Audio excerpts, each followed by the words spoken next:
estamos aqui diretamente da Expocanas, em Nova Alvorada do Sul, e trouxemos aqui o Dr. Luiz Armando Zago, que é agrônomo, engenheiro agrônomo e doutor em zootecnia, e também o Cristiano Taufer, que é gerente comercial da Pantanal Peças, que vão conversar aqui, fazer um bate-papo com a gente sobre o antecipasto. Então, doutor, sejam muito bem-vindos. Eu queria entender o que é o antecipasto. Bom, primeiro, obrigado pelo convite. O antecipasto é uma forma de estabelecimento de pastagem consorciado com soja. Então, a gente consegue estabelecer o capim nesse consórcio sem comprometer o rendimento de grãos da soja, que é a cultura principal. Isso dá enormes ganhos aí para a pecuária e para a lavoura também.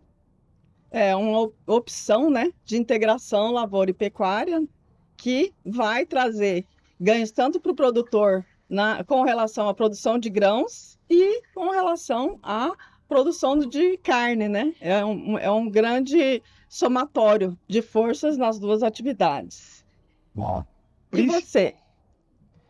Qual que é a sua principal atividade aqui na região? A gente acaba complementando o sistema do antecipasto com a máquina que realiza o plantio, né? Então, existe o sistema desenvolvido pela Embrapa e nós fornecemos o produto que vai realizar o plantio. Então, Equipamento. exatamente. Então, hoje, através dessa parceria que a gente já tem de longa data com a Embrapa, Agropecuária Centro-Oeste, fica muito mais fácil para a gente dimensionar o produto de extrema necessidade para o cliente final. Porque a gente, nesse exato momento, é onde o cliente vai fazer a seguinte questão: o que eu preciso investir para produzir? Então, aí que entra um dimensionamento perfeito e exato da máquina que vai realizar esse plantio. Doutor, e, em geral, essa integração lavoura e pecuária, esse antecipasto, ele tem se aplicado mais em propriedades que já está estabelecida a cultura da soja, ou o pessoal que está migrando da pecuária para a soja? Qual é o público que a gente tem tido mais sucesso com esse modelo, né? Vamos dizer assim, um modelo de trabalho? Hoje ele está andando nesses dois caminhos aí. Tem produtores que já estão consolidados com soja milho, porém tem alguns produtores que já fazem integração ou tem aquele milho, aquela soja que colhe mais tarde, que fica tarde para plantar o milho, o pessoal está plantando o capim no sistema antecipasto. Mas ele está andando muito, ele tem um grande potencial de crescer mesmo, é nas regiões de solos arenosos, regiões onde estão sendo convertidas em lavoura hoje, e são regiões que têm um regime de chuva um pouco mais desfavorável, solos arenosos retêm menos água. Nessas condições, então, nós temos condições de fazer uma safra de grãos, que normalmente é a soja. A segunda safra é a de pecuária. Como a soja está avançando em regiões de pecuária, então já tem pecuária na região, é um casamento perfeito. E está crescendo muito, não só no Mato Grosso do Sul, mas Mato Grosso, chegou até em Roraima já essa tecnologia, mas ela recém está dando o primeiro salto. Então nós esperamos nos próximos anos ter um aumento expressivo de área. E como que surgiu a pesquisa que deu origem ao antecipasto? A origem desse trabalho vem lá de 1995. Tem um pesquisador, os primeiros pesquisadores da Embrapa, aquele pessoal mais velho, um pesquisador da Embrapa, uma equipe, na realidade, da Embrapa Arroz e Feijão, liderado pelo pesquisador colega João Kutzkoutz, que foi o idealizador do Sistema Barreirão, Sistema Santa Fé. Ele teve uma experiência, deu uma larga contribuição para a Embrapa. E eles pesquisaram esse consórcio, porém esse consórcio ele é bastante desafiador, porque nós temos soja e capim, duas plantas quase da mesma altura. Quando nós consorciamos o milho com braquiária, está mais tranquilo, o milho é bem maior. Mas aí são duas plantas com tamanho semelhante. Aí eles levaram pesquisas até 2004, porém a dificuldade de fazer esse casamento aí eles já tinham cansado desse trabalho. E eles chegaram a plantar áreas grandes, mas a perda da produção da soja era grande, tinha uns 10% de perda em média. Aí eles pararam. Quando eu vi esse consórcio, eu pensei, não, mas é isso aí que nós precisamos. A soja é a principal cultura do Brasil, cultura anual. e é a cultura que vai abrindo a área, ela vai na frente, depois as outras culturas vão na sequência. É uma cultura muito rústica. Se a gente fizer esse casamento, é perfeito para a integração agropecuária. Daria um salto considerável. Aí, em 2005, 6, nós começamos os trabalhos. Aí fizemos um monte de trabalho e nós nos demos conta que nós precisávamos minimizar a capacidade de competição do capim. Aí fomos estudando cultivares de soja, identificamos que precisava uma soja de porte mais alto. Naquela época tinha soja de porte muito baixo. Aí nós precisávamos de soja de 80 centímetros ou 1,20 m, uma soja mais alta. Identificado isso aí, nós fomos atrás do capim. Tudo que tinha naquele momento de cultivares recomendadas, nós testamos as que já tinham saído do mercado, que podia de repente resgatar, e pegamos novas linhagens que estavam sendo estudadas pelos colegas da Embrapa HD Corte. A gente foi estudando isso aí e identificamos 4 capins. Um capim BS tamanho, que é o que a gente está recomendando mais. Nós temos o capim Massai, que também vai bem mais para o norte do Brasil. O capim Aruana, que também os 3 são pânicos, vai melhor para o sul. E uma braquiária que se chama braquiária paiaguás. Feito isso, nós vimos que ainda tinha competição. Aí nós resolvemos estudar defasagem da semeadura.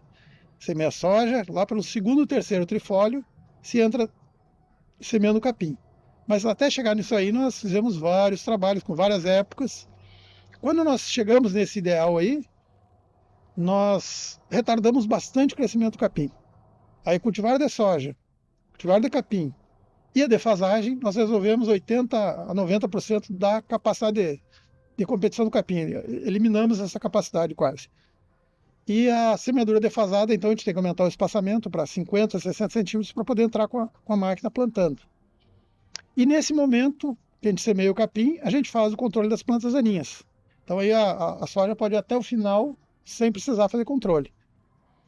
Isso aí foi o grosso. Mas a gente precisava refinar mais um pouquinho, ter mais uma segurança. Qual foi a segurança? Estudar controle químico, se caso, por algum motivo, esse capim saísse do controle. Aí nós estudamos herbicidas, doses de herbicidas, para segurar isso aí em uma condição diversa. A partir daí nós dominamos a técnica e nós precisamos validar. E aí foram muitas validações. Passou de 20 unidades de validação. Sempre tinha um problema, um erro no herbicida, sempre existe deriva de herbicida, existiu todo tipo de problema, até que nós conseguimos validar em 2 propriedades. Aqui em Rio Brilhante, na Fazenda Rosa Branca, do seu Jader Barbosa, principalmente associado com o Carlos, filho dele, que nos abriu as porteiras. E então ali validamos em Anaurilândia também, e nós obtivemos 3 a 5 arrobas a mais do capim semeado no consórcio em relação ao capim semeado após a colheita da soja. Isso aí é um ganho expressivo, porque nós espichamos o período de pastejo. Então a gente colhe a soja em 15 de março, 15 de abril, já está tranquilamente, dá para entrar em pastejo. Então a gente ganha tempo. E esse capim é um capim de qualidade muito boa. Então o desempenho é melhor. Então, eu queria colocar assim, a gente tem um desafio muito grande, que é da condição climática nossa, que a gente está vendo mudanças assim, muito drásticas e muito rápidas para nós, pelo menos que trabalhamos assim no campo. A gente está percebendo assim, diminuição de chuvas, aqui nessa região sul do estado, principalmente. Aqui já tem um problema, um agravante, que é a geada, né? Aqui, às vezes, a pessoa não planta safrinha, milho, safrinha, por conta de geada, e o capim vem como sendo uma alternativa bem interessante, porque daí você muda de cultura e consegue colocar o boi e ganhar com ganho de peso dos animais, exatamente na fase em que não temos alimento para esse animal, para o gado de corte, né? Eu achei essa ideia bem interessante nesse sentido também. Segunda-feira teve um evento envolvendo a Dinapec, que é um pré-COP. Foi em Campo Grande esse evento. Então tem dois caminhos hoje. Nós temos mitigar os gases de efeito estufa, para evitar essa emissão. E nós temos um outro caminho aí também que o produtor vai ter que seguir, que é a adaptação às condições adversas. Então essa tecnologia ela vem de encontro, porque a gente tem uma época de estabelecimento de capim que antecede a época convencional, que é aquela que semeia o capim depois da colheita da soja. Então nós semeamos antes, numa condição mais chuva, que chove melhor. Se tiver algum problema, nós podemos ainda corrigir após a colheita da soja. Então nós ganhamos um pouco mais de segurança.